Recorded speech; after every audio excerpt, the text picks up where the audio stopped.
So let's go and have a look at problem number 17. A credit card charges 1.4% interest per month on the average daily balance. If the unpaid balance is $3,652.21 and the average daily balance is $3,253, find the balance due with interest. So I'm looking at number 17. And so the interest, and they tell us right here, it's 1.4% interest on the average daily balance. So I'm using my average daily balance here to calculate the interest. I already know it's a monthly interest rate. So the interest is just going to be 0.014 times my $3,253. So we go ahead and calculate that. And let me see if I can type it in correctly this time.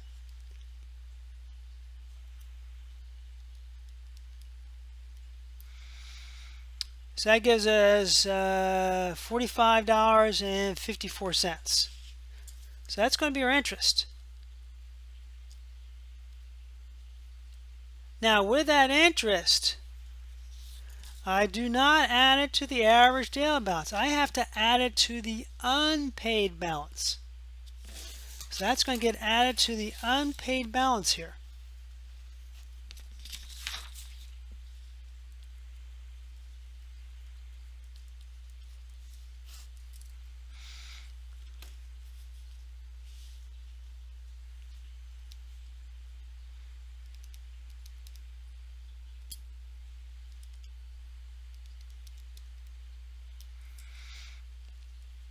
So the amount due would be $3,697.75. So that's the balance due with interest. Let's take a look at number 18. The PE ratio of a stock is 12.56. If the closing price of the stock is $35.46, find the annual earnings per share. Alright, so we're going to look on stocks, and the only thing we have on our formula sheet under stocks is the closing price per share divided by the PE ratio, and that gives us the annual rate per share. So what we're going to do there is going to take our closing price, which is $35.46. We're going to divide by the PE ratio, and then we're just going to do that division in our calculator.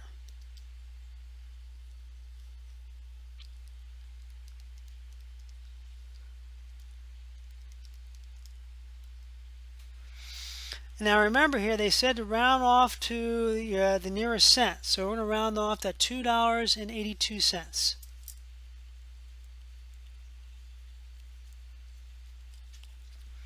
So when we round that off, that gives us the earnings per share.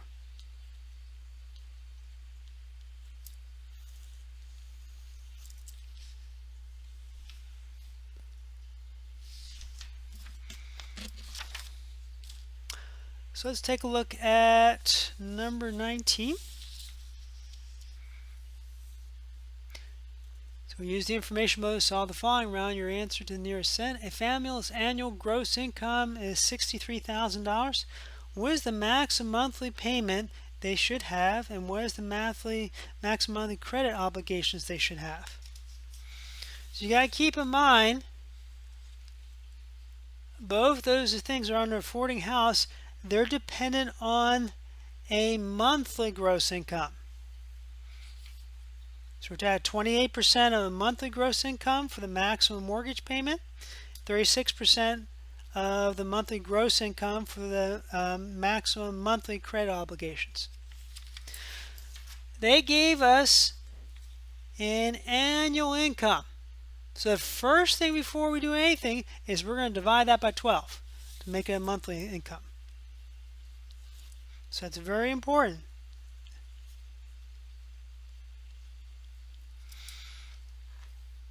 So we're going to take that 63,000 and we're going to divide by 12. That gives us $5,250. Now with that, we can then go ahead and do our calculations. So now let's do our computations. So back on our formula sheet, for the total monthly mortgage payments, it's got to be less than or equal to 28% of the monthly gross income.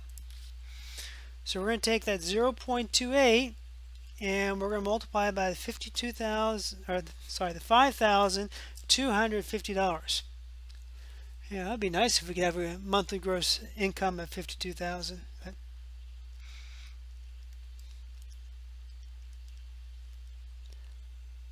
Hit enter. So that would be $1,470. So that should be the maximum mortgage payment. And then number 20, we're based it on the same information. So we're basing on the same information here. We just want to know what the maximum monthly credit obligations they should have. So instead of doing 28%, I'm going to do 36%. I'll do that as a decimal.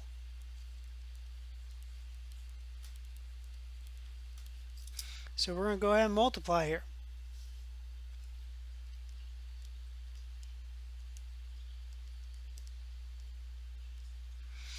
So it'd be $1,890.